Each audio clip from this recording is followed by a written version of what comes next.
Our gathering song for the month of August is Where You Go. Please rise in body or in spirit.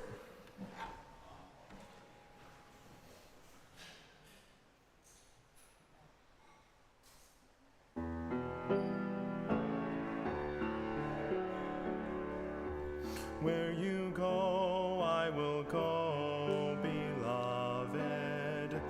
Where you go, I will go. Where you lie, I will lie, beloved. Where you lie, I will lie. And your people are my people. Your people are mine. Your people are my people. You're divine, my divine. Where you go, I will go, beloved. Where you go, I will go. Where you lie, I will lie, beloved. Where you lie, I will lie. And your people are my people. Your people are mine. Your people are my people. You're divine, my divine.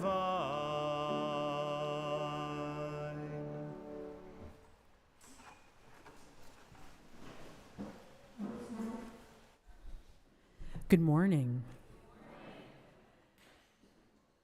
Oh, the words were printed in here. I didn't realize that. Welcome to the Unitarian Universalist Society. We're so grateful to gather together for a time of inspiration, reflection, and connection. Whether you join us today with joy in your heart, weighted with burdens, or searching for meaningful connections, we're glad you're here.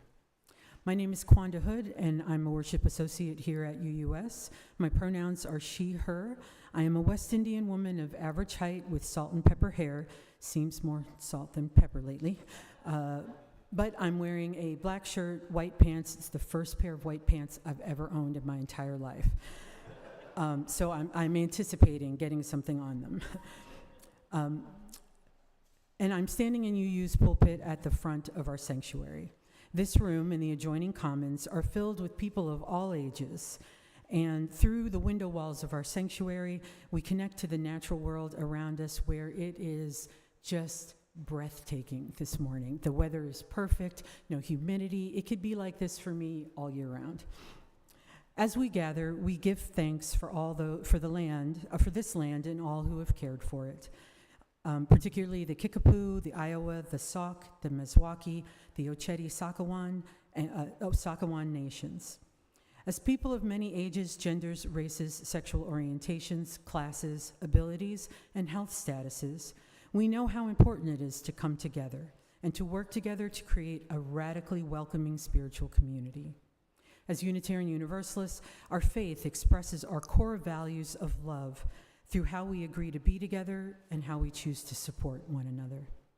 We're guided by our shared principles, sources, and values of our living religious tradition. And this morning, we're going to be thinking about home. We will celebrate and explore what home means to us. Whether spiritual, physical, or internal, home can take many forms. I want you to think about, what is your home? What brings you home? What feels like home? If doing something with your hands helps you, we invite you to visit the Soul Work table outside the sanctuary doors, to pick up an exploratory guide or coloring sheet related to today's service, or something else to work with. If you're newer to our congregation, we invite you to learn more about us after the service by talking with our greeter or filling out our visitor form in the YouTube notes so we can connect with you later on. Now, We'd like to further this tradition that I started and missed doing the last time I think I was here, but we'd like to welcome all of the folks who are online. So if you would turn around and wave, let's give a UU wave to all the people online and welcome them. We're so glad you're here. And now let's take a moment to greet one another as you feel comfortable. Could you turn to your neighbor and share a simple "joy be with you" or "glad you're here" or whatever warm word feels right to you? Let's welcome each other into this sacred space of our UU home.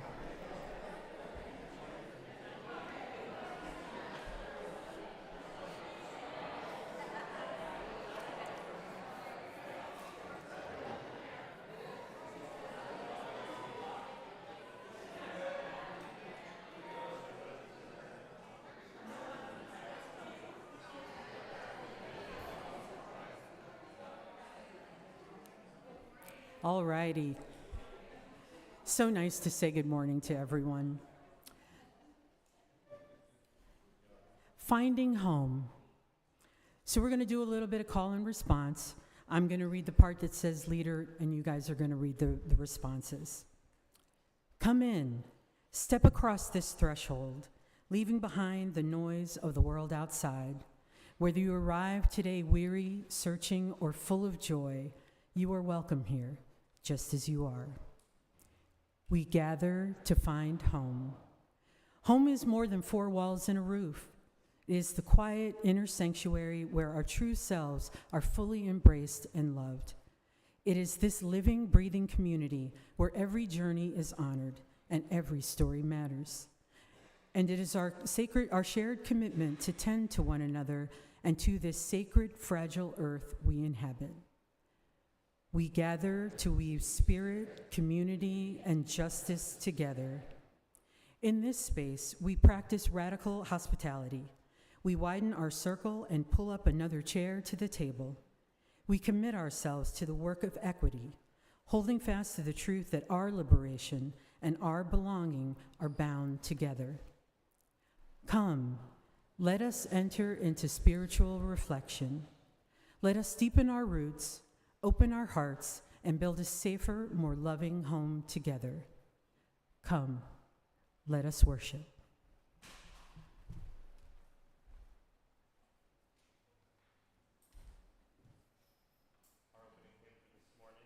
347, Gather the Spirit. Please rise in body or in spirit.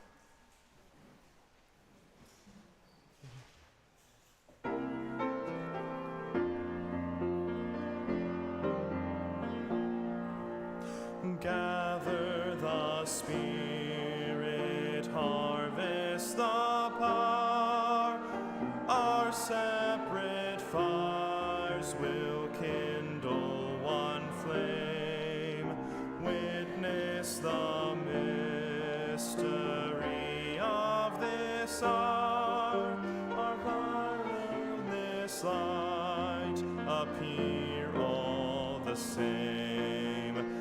Gather in peace, gather in thanks, gather in sympathy now and then, gather in hope, compassion and strength, gather to celebrate once again.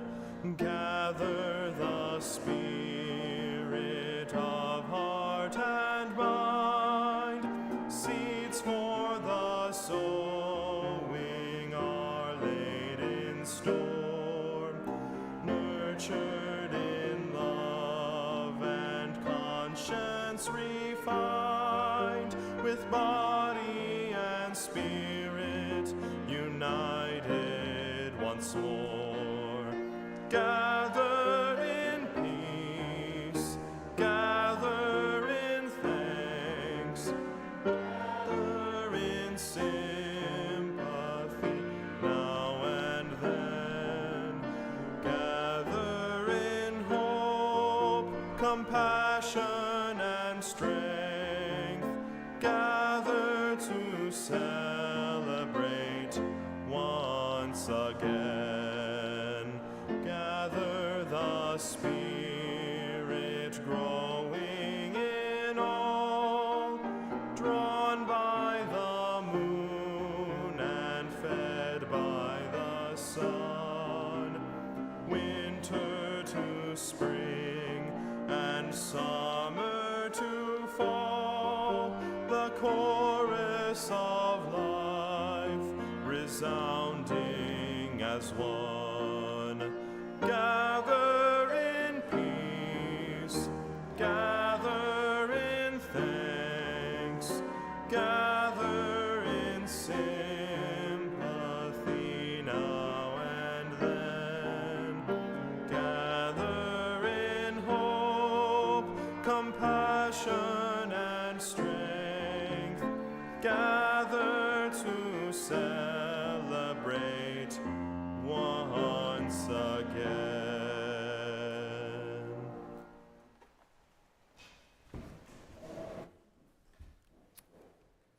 I'm Alan Swanson, worship associate here and glad to be. I'm a tall Swede and I'm not wearing black today, but I feel like it's summer, so what the hell. I'm going to just start. As Unitarian Universalists, we light a flame within a chalice as a symbol of sanctuary, safety, and hope to unite us in our worship and to remind us of our ongoing search for the light of truth. That flame can and often is the way home. Please join me in saying our chalice lighting words as Jesse lights our chalice.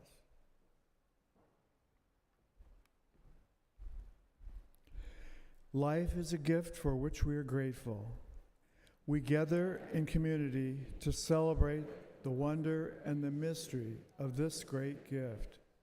So let us now kindle the flame of our liberal religious heritage and renew our covenant with mutual love and care. Love is our doctrine. The quest for truth is our sacrament, and service is our prayer. To dwell together in peace, to seek knowledge in freedom, and to serve those in need.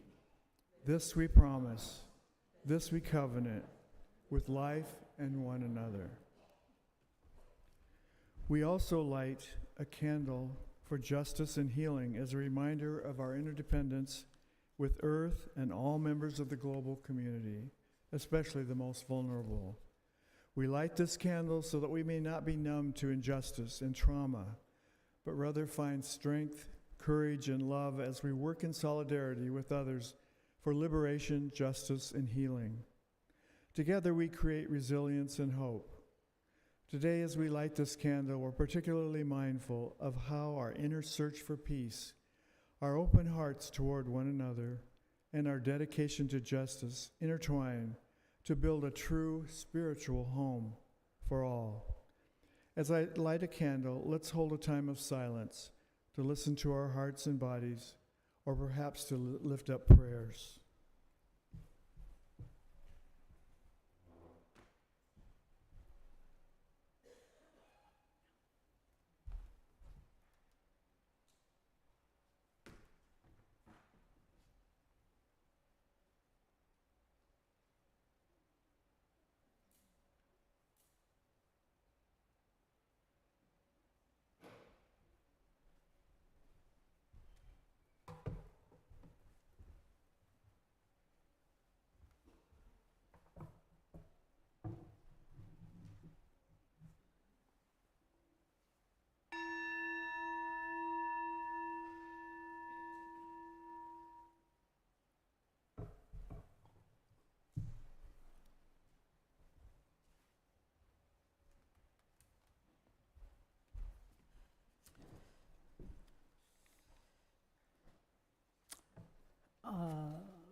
Okay.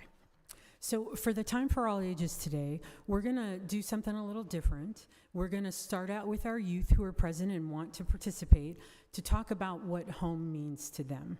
And then we're going to pass that out to the congregation. And as you feel comfortable, if you'd like to share, we'll come around with a mic so that you can share with us what home means for you.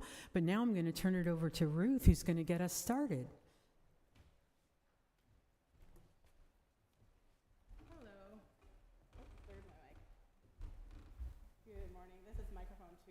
Christy, oh, there you are. Okay, hello, I'm Ruth Appleton. I am your grateful transitional religious education coordinator during this time of transition in our RE program. I am a slightly taller than average height white woman with brown hair, and I have a friend with me today. Would you like to introduce yourself, Andy? Oh, thank you, yes. Hello, my name's Andy, and I am a small yellow bear with black ears. Well, thanks, Andy. All right, so Andy and I are here to talk to you all today about what home means to you. So if any of the kids would like to come up front and talk with us about that, we would love to hear from you about what home means to you. But let's start out with you, Andy. What does home mean to you? Well, Ruth, I've traveled the world. I came from England long ago, and I came here with my best friend, Sue. And anywhere that I go with Sue, that is home to me. That's what it means to me. Well, thanks, Andy. That's great. How about anyone out here? Does anyone want to share what home means to them?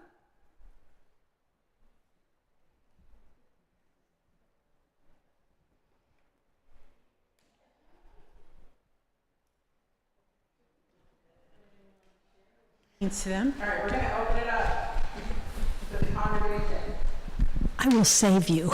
Home means people that I feel safe being with. For me, home means wherever I am.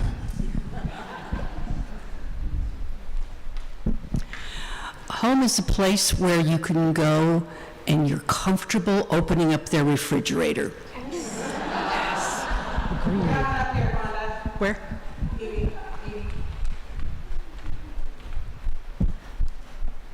Home and family. Anybody else?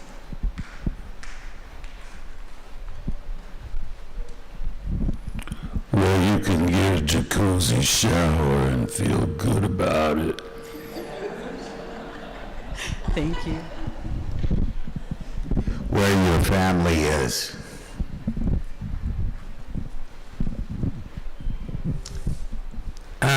It's interesting. I've been thinking a lot about, as I get older, how I've been in many homes. So the home has somehow become places I've lived where formative things happened and where I developed and where there's a sense of comfort and peace. When I return to them, I recently went back to the place where I went to graduate school. I hadn't been to in 30 years, and it was such an amazing feeling of returning to a home that I had lived in, although now, of course, Iowa City has been my 30-plus year home. Thank you. And we did ask folks online to drop in the chat what home means to them. Did we get any responses?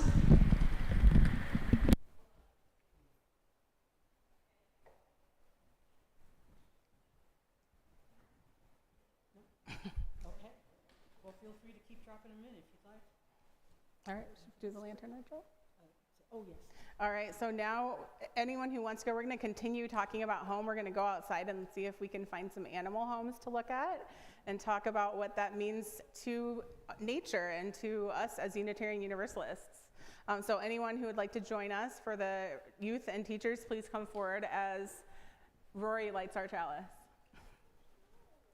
Or someone else, if Rory's refusing to participate. Edie, you want to do it again? And we're going to sing Be Open.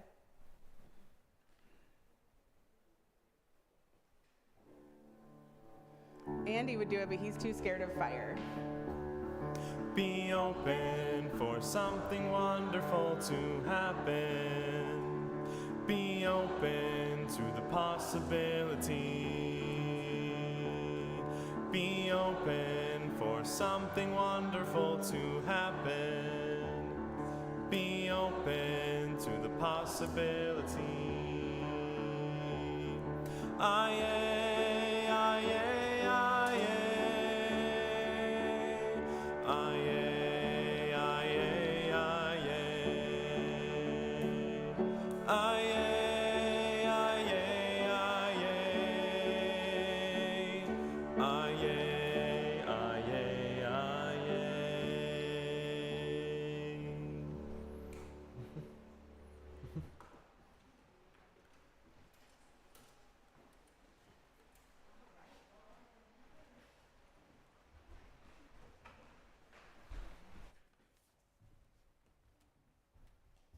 We seem to have a candle problem in this church.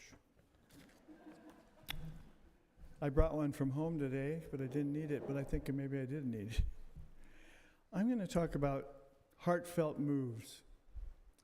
On my 30th anniversary of working at the University of Iowa Foundation, in my final years there as Senior Vice President with responsibility for 275 people, I decided to try something new, to supervise just one person, myself. As an independent contractor, I joined Blank & McCune Real Estate, where today I'm an owner and a broker. I loved my work at the foundation, but I love my work now in residential real estate for the past 24 years, or even more. Why else would I still go to work every day at age 82? The world of real estate is complex, but at its heart, it's immensely satisfying because I'm helping people solve problems and find solutions. These are heartfelt moves. Every transaction is emotional to clients who are either giving up a home they have loved or searching for a place they will love to come home to. I find the values we treasure at UUS, centered in love, intrinsic to helping all kinds of people with multitude of situations find their way. Others speaking today will or have already discussed homelessness and some important issues I won't be focusing on. But I truly believe everyone deserves to have a home. I love anthropologist Margaret Mead's quote, "One of the oldest human needs is having someone to wonder where you are when you don't come home at night." The average American changes residence roughly once every 6 to 7 years, although most moves occur before age 45. A home is rarely just a building. It is where children take their first steps, where families gather for holidays, where careers begin, where retirements unfold, and where lives are quietly shaped over the years or even decades. Because of this, buying and selling a home is often one of the most emotionally significant decisions people ever make. I'd like to discuss briefly some of those who make heartfelt moves. Number one, first-time home buyers. First-time buyers often experience the greatest mixture of excitement and anxiety. Purchasing a first home symbolizes independence, adulthood, and financial achievement. Many have spent years saving for a down payment, and finally holding the keys represents fulfillment of a lifelong dream. At the same time, they are frequently overwhelmed. They fear making an expensive mistake. They worry about qualifying for financing and question whether they are choosing the right neighborhood or paying too much. Perhaps every decision is new. Reassurance and education are extremely valuable, and I find this requires a lot of guidance and patience. Number two, growing families. Couples expecting children or families whose children have outgrown their current home often enter the market because life has literally expanded beyond their walls. They seek additional bedrooms, larger yards, safer neighborhoods, better schools, and spaces where family life can flourish. Their excitement about the future is often tempered by concerns of affordability, changing schools, and leaving neighbors who have become friends. They are buying not only a larger house, but also a vision of a family for life for years to come. But they are also attempting to do this just as the need for family funds and perhaps even future college expenses is a competing factor. I've been helping a couple who need to find a home with more bedrooms because their two children are getting too old to share a room. When they met me recently to look at a house, they surprised me by carrying a baby. And I knew our number of bedrooms plan was about to change. Number three, empty nesters. When children leave home, many couples discover that a once bustling house has become larger than they need. Bedrooms sit unused. Maintenance becomes burdensome and stairs grow more difficult with age. Selling the family home is almost always bittersweet. Every room contains memories that become extraordinary simply because they happened there. Many empty nesters move into one-level condominiums, townhouses, or smaller houses that offer convenience, lower maintenance, and proximity to health care, recreation, or grandchildren. I've had many clients pull up stakes here and move across the country to be near their children.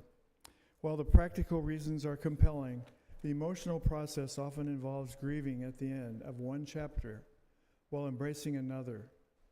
This week, as a couple said goodbye to their house of 43 years, the husband said his voice seemed to echo through the empty house, and that he felt he could hear voices of their family during earlier wonderful times.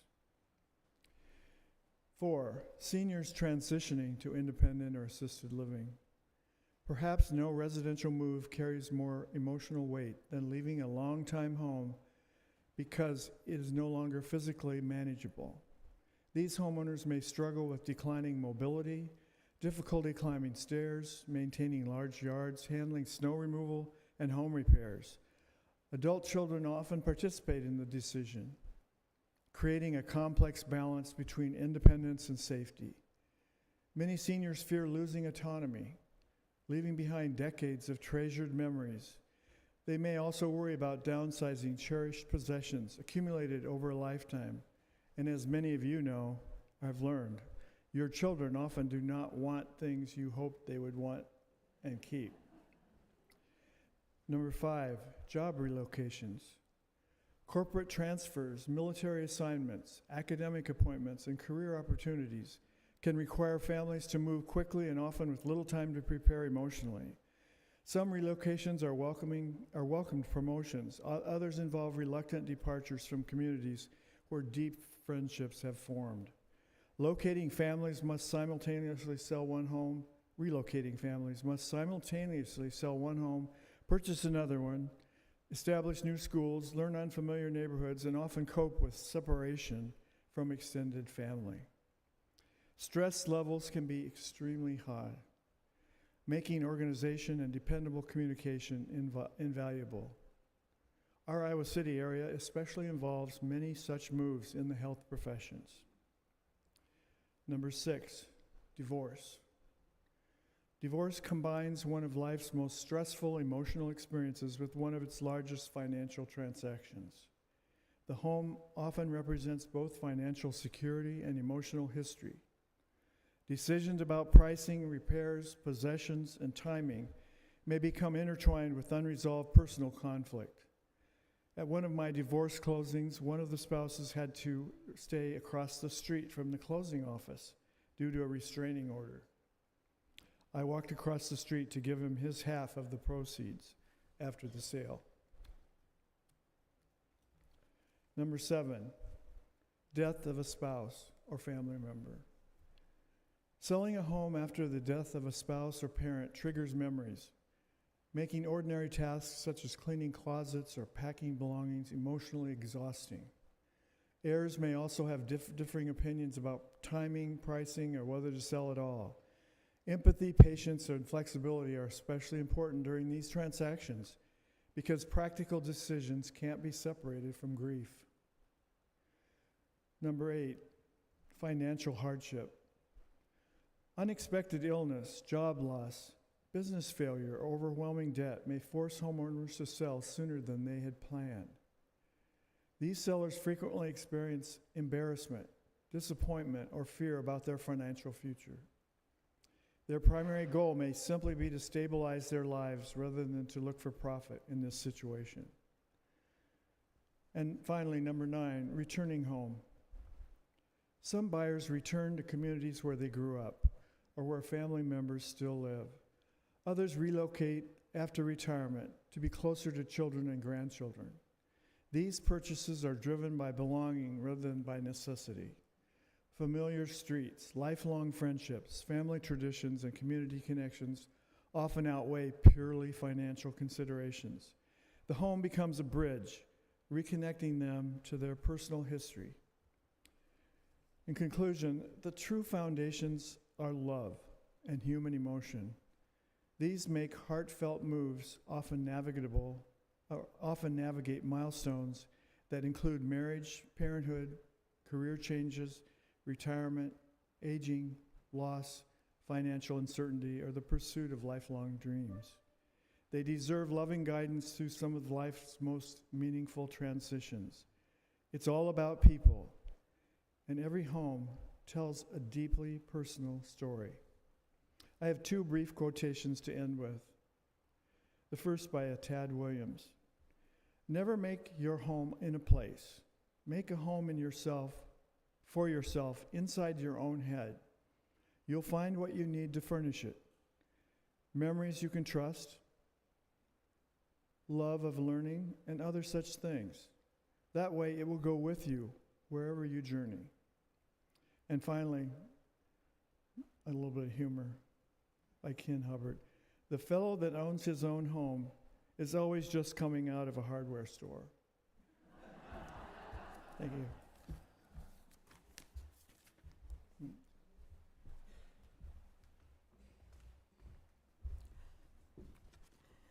Thank you, Alan. Home is a person.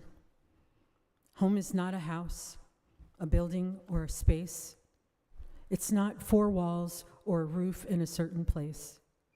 It's not the furniture, the decor, or the style. It's not the address, the city, or the mile. Home is a person, a heart that you hold, a soul that you cherish, a story that's told, a hand that you hold, a hug that you feel, a smile that you see, a love that is real. Home is the laughter, the tears and the joy, the memories you make, the moments you enjoy, the warmth of the embrace, the safety of the nest, the comfort of the presence, the love that is blessed. Home is the one who knows you inside and out, who accepts you for who you are without a doubt, who supports you through thick and thin, who helps you grow, to learn, to win. Home is a person, a bond that never fades, a connection that endures, a love that cascades, a place where you belong, a space that is true. Home is a person, and that person is you. Home is supposed to be the sanctuary where you are seen, valued, and grounded. But for a long time, mine felt like a cage. Constructed from constant inadequacy. A place where nothing I ever did was right. I believed I was safe simply because I had a roof over my head. But true safety isn't a physical shelter. It is the freedom to exist without fear. You can inhabit a space for years and still remain a stranger within its walls. My memories of true warmth and acceptance are few and far between, leaving behind a quiet, lingering ache, a sense of being lost, unwanted, and bereft in the very place that was meant to nurture me. Home became not a refuge, but a trap. I had to survive. Yet even beneath the weight of that isolation, the persistent truth remained: there has to be a better life. On learning that fear and walking away wasn't just an act of escape, it was the moment I began to build a real home within myself. But let us not forget those that remain unhoused. I'm going to read Concrete Pillow by Jacob Folger. It is hard, cold, and unforgiving, all morning, day and night. Many think I chose this life for me. They say it's not their fight. Sometimes the hunger really sucks, but I do have my pride. I won't beg, so if I must, in the garbage I will dive.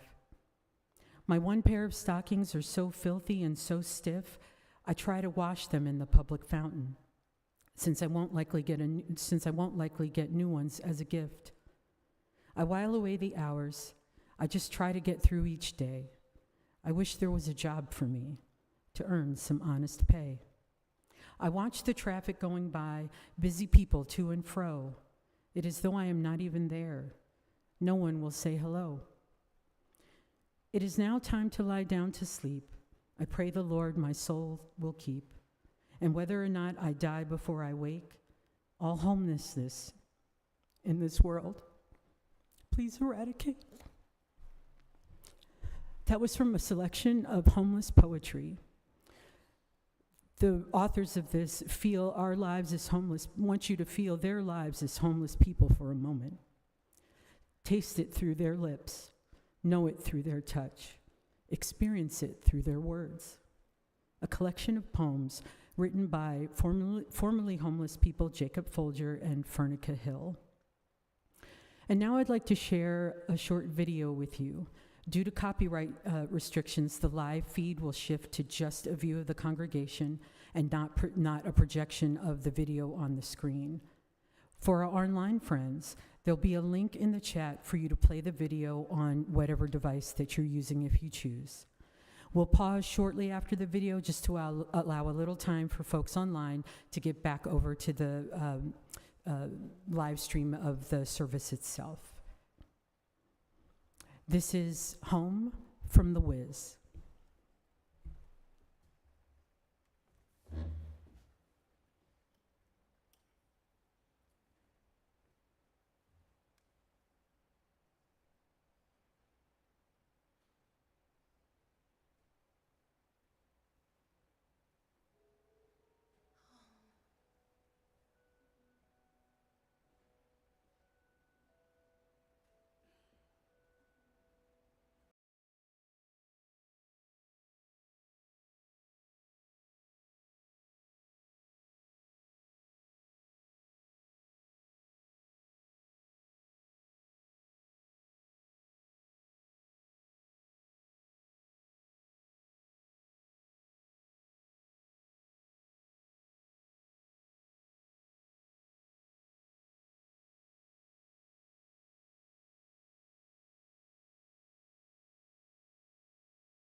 took time, reflection, and healing to realize that as long as I hold on to my spirit, the deep connections with my family, and the warmth of my true friends, I am never displaced. Home isn't where you're forced to adapt. It is where your heart is allowed to rest and expand. I carry that sanctuary with me now, unshakable and whole wherever I go. And yet there is profound power in physical space when it reflects that internal peace. Everyone deserves a place to land, a sanctuary to call their own. There is something deeply meaningful about the quiet rituals of belonging, hanging pictures on the walls, placing dishes in the cabinets, and filling rooms with voices and laughter of the people you love. That shared energy, built on safety, comfort, and care, is what a real home is. Its impact ripples outward, anchoring us and shaping the lives of everyone who crosses its threshold. And now, to share some experiences of their own, it's my pleasure to introduce Ian Crawley from Houses into Homes.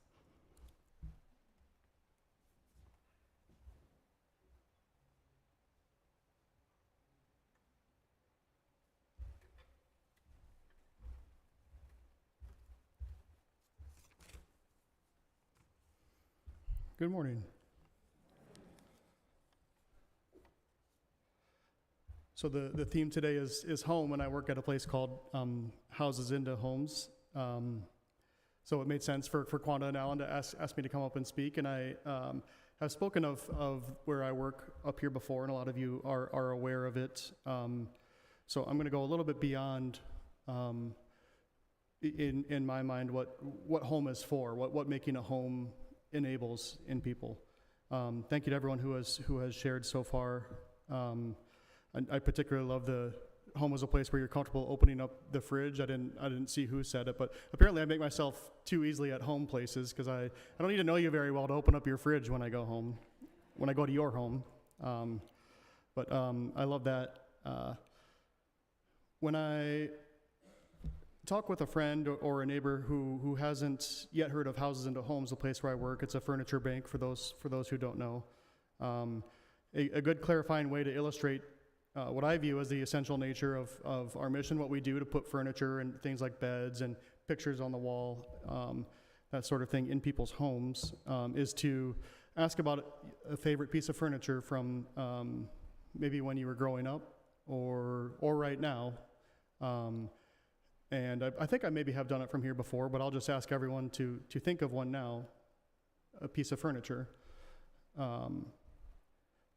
Nearly everyone, when I talk to them, has a comforting memory about maybe a beautiful plaid couch at grandma's house, or maybe a cherished table made by a brother or family member, maybe their first bed that was big enough to snuggle all of their stuffed animals.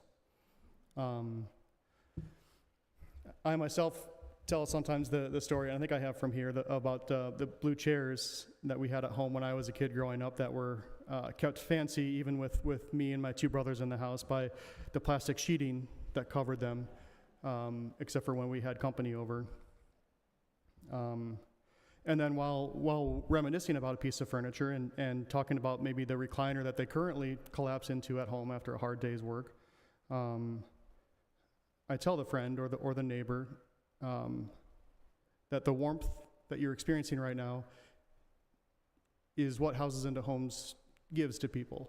And it's not the furniture itself, it's not the recliner, it's not the bed, it's what everyone's been talking about today. It's the safety, it's the security, it's the sense of belonging.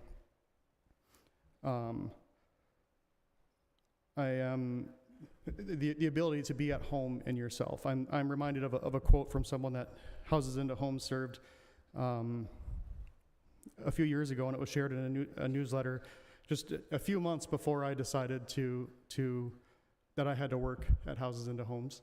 And this is just one of the many things that pointed me in that direction, but it fits well with the theme of what Alan and Quan and everyone has been talking about, that home is more than the walls and the roof. And that quote was about things that Houses into Homes brought. These are not just material things. They bring light into my life, and they make me feel surrounded. So home is not a comfortable chair. Home is more about the feelings and the emotions that are evoked by the comfortable chair. Comfort, security, and belonging. It's a place where you can walk through the door, tiredly shed your work clothes, and put on some of your house clothes. As I call at home my house shorts. Emily will tell you all about my house shorts that I can't wear out in public. Of course, in her mind, a lot of the shorts that I wear in public should be house shorts, but hi, Emily. So that's the house shorts or the chair is the physical indicator, but it's the feeling that goes deeper than that. Home is where you can tiredly shed the mask of your identity and the personality that you wear all day. Excuse me. I wrote this morning. I didn't actually read through it, so normally I blunt the emotional impact by, but we're doing this all together, so sorry. And so that you can rest in your true self. If you understand home as I do, as a state of being, as a place of rest, as a place to rest and recharge, then home can be anywhere. As Quando shared, home can be on a walk in the woods, just as easily as it can be on a couch. The material things enable that home. It's much easier to find your home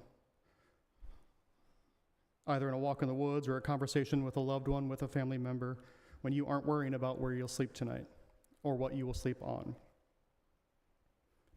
UUS is home. I watched the live-action Moana in the theater yesterday with Edie. If you know me well, you know that I find a good kids movie to be a spiritual experience. Disney has some good storytellers over there, and it's fun having a 6-year-old, so I get to go see all of them. Sometimes, in the case of Moana, watched dozens of times in a very short period a couple years ago, because that's what Edie wanted to do. So if you're unfamiliar with Moana, first of all, you need to cancel your plans this afternoon. You have a movie to go watch. And there's a sequel too. But Moana is a story of a girl that's born on an island in the South Pacific. She's the daughter of the chief of their tribe.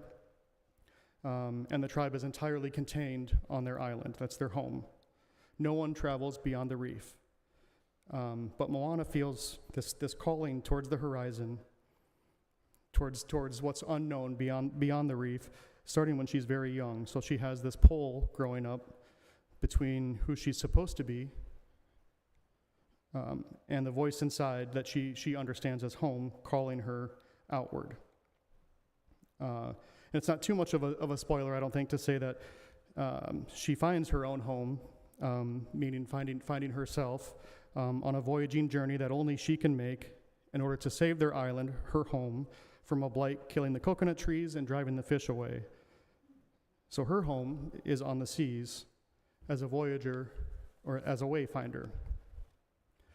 And to me, it's a beautiful story. That's a great metaphor for what I'd like to leave you with today, which is that if home is a state of being that is enabled by having your basic needs met, it is, of course, worthy of pursuing on its own the basic needs. Still, home is not the end state of our being. You can trace back through the comforts of home to find home in yourself, but it doesn't end there. Once you don't find a place where you can deeply rest and recharge only to stay there all of the time. We take off our work clothes and we rest on a recliner so that we can go out in the world and do it again tomorrow. Moana's journey to find herself does not end with a lifetime of solitude on some distant island. She returns to her home island, which is now lush again, to become its chief, and she finds home in herself so that she can share it with others and save the world. Houses into homes doesn't make sure everyone has a home full of furniture so that they can stay home forever. A home full of furniture, the stuff that makes a house something you want to live in, is a recharging station. It is not home, it is what allows you to be home. Rest and recharge at home so you can save the world. And saving the world does not have to be a voyaging solo across the sea to find a demigod and then his magical fishhook, and then continue on to restore the heart of Te Fiti.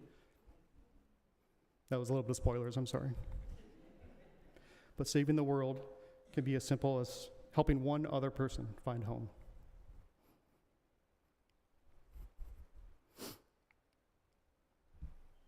So that they can rest and recharge and help one other person find home, and so on and so on. You find your home first, and then you share it with the world.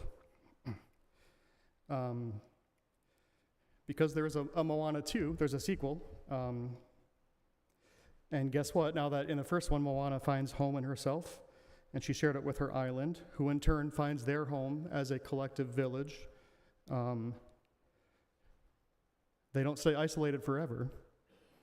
There are other tribes on other islands on similar journeys. You'll have to watch Moana 2 to see what happens when you get so filled up with home yourself, or as a village, or ever expanding, that you have no choice but to share it with someone else. I have a little footnote here. Don't listen to those naysayers who say the music is worse in Moana 2 without Lin-Manuel Miranda. It's as good. I'll die on that hill. And in sharing it, you help all of us feel more surrounded.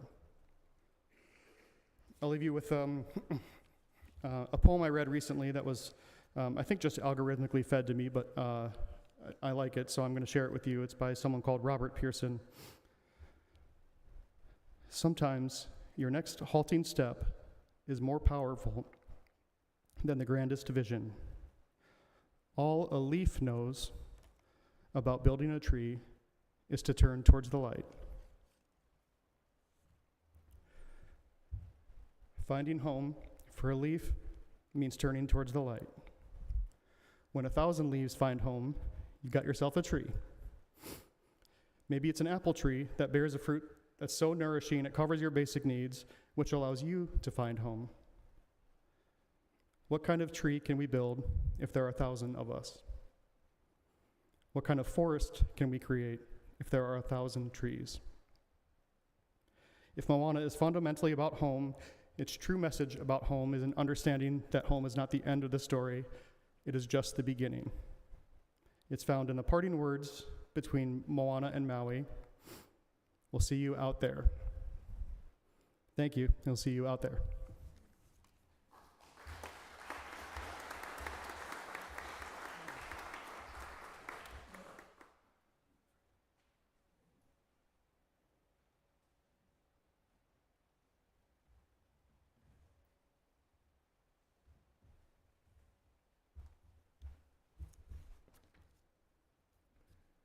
How we give and what we do with our lives is a reflection of our values.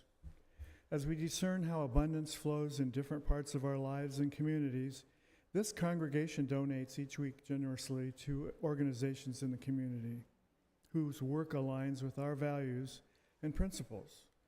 Cash and non-pledge offerings are shared between our community partner agencies in the UUS, with 75% going to support our partners. Our community partner agency this month is Escucha Mi Voz. Listen to My Voice. Is a faith-based, immigrant-led community organization dedicated to building power among the working class immigrant and refugee families in Iowa City and the surrounding region.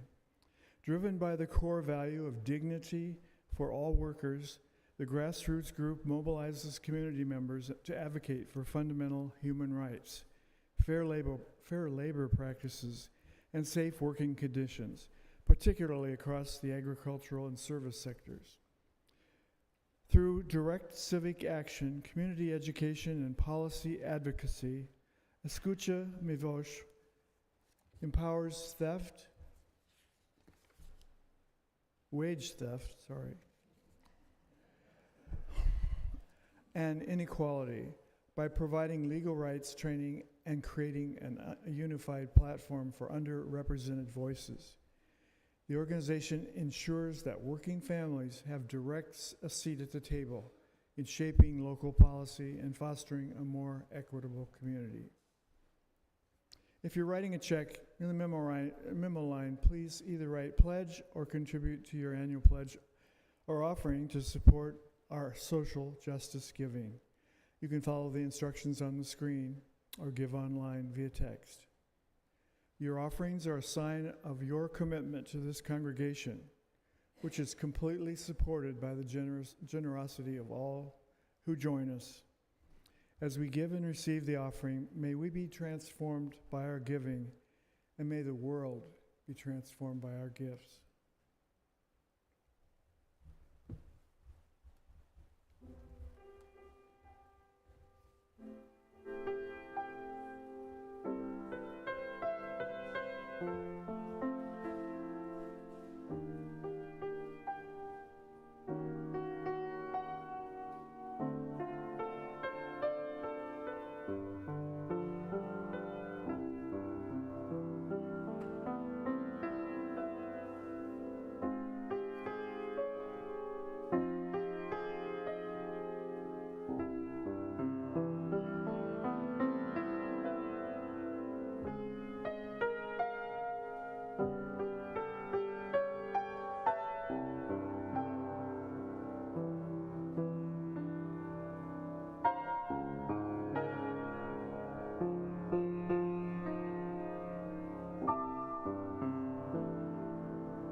May what is shared today help us more fully affirm our interconnection and live into love and justice. After the service, we will gather in the fellowship hall and outside for conversation and community. If you're a newcomer, we hope you'll grab a snack and have a seat so other folks can come and join you in conversation. The Palestinian Culture and Heritage Forum that we have planned will be rescheduled to sometime in October. We're working on a new date, and we'll share that as soon as possible. That was scheduled to be after service next Sunday, so we're going to move that. Just keep your eyes out for when that new date comes out. Beginning in mid-September, Hope for Us is offering another 8-week conflict resilience small group ministry. This group is designed to strengthen our ability to listen with curiosity, to respond with compassion, and to stay grounded in our shared values when conflict arises. Participants in our first group gained practical skills, built meaningful relationships, and left with greater confidence navigating difficult conversations in our congregation and beyond. As a reminder, today in the conference room at 11:30, there is a team leads meeting. Anyone with a leadership role on a team is encouraged to come, and interested folks are more than welcome to attend. Additionally, coming up this Monday, August 3rd at 7 p.m. is the Rowdy meeting, and Rowdy is the Radical Welcoming Diversity and Inclusion team.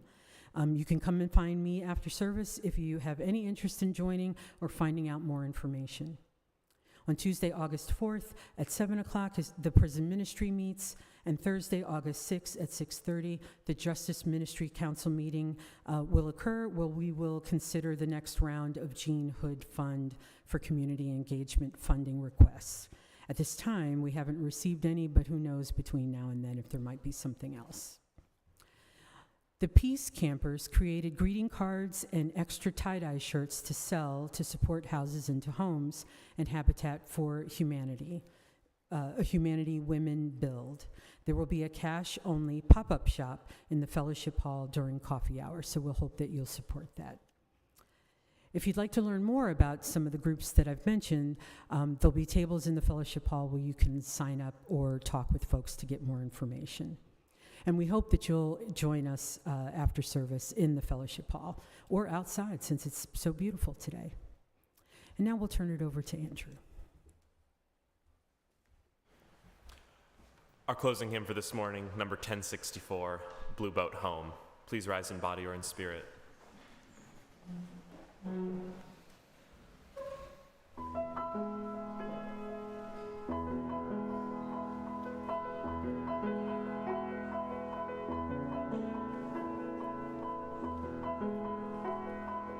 Low below me I feel no motion, standing on these mountains and plains, far away from the rolling ocean. Still my dry land heart can say, I've been sailing all my life now, never harbor or port have I known. The wide universe is the ocean I travel, and the earth is my blue boat home.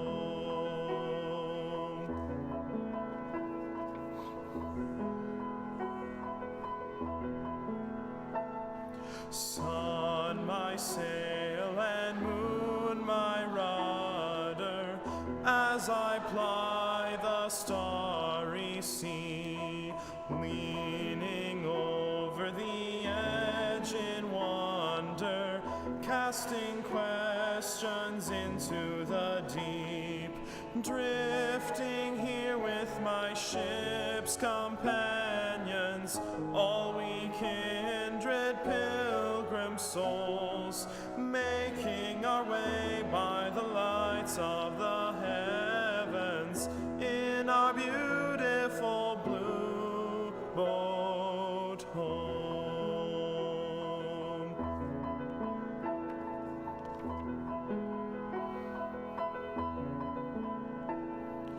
I give thanks to the waves upholding me, hail the great winds urging me on, greet the infinite sea before me, sing the sky my sailor's song. I was born upon the fathoms, never harbor or port have I known. The wide universe is the ocean I travel, and the earth is my blue boat home.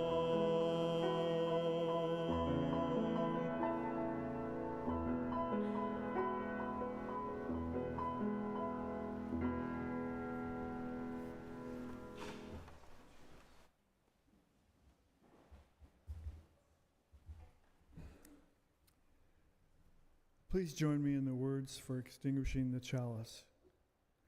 We extinguish this flame, but not the light of truth, the warmth of community, or the fire of commitment. All these we carry in our hearts, in our minds, until we are together again.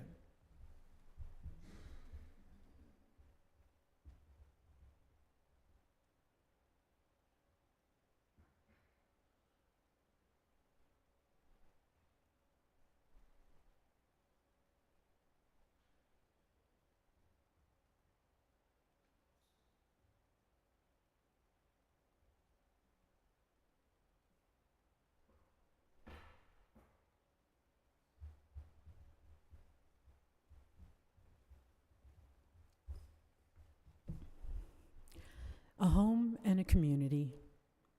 Beloved child, may you know great love. May you feel deep joy.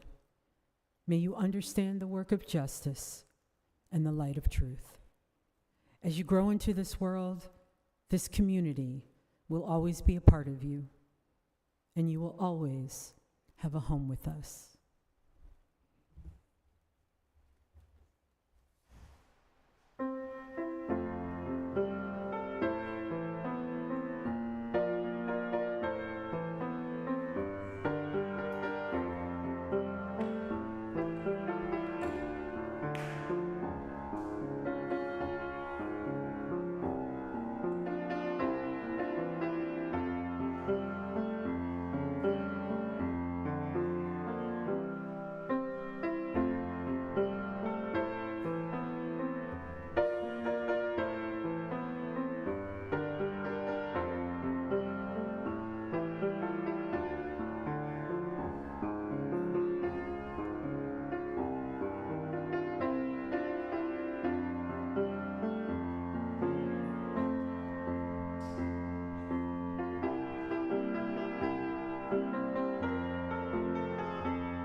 Thank you.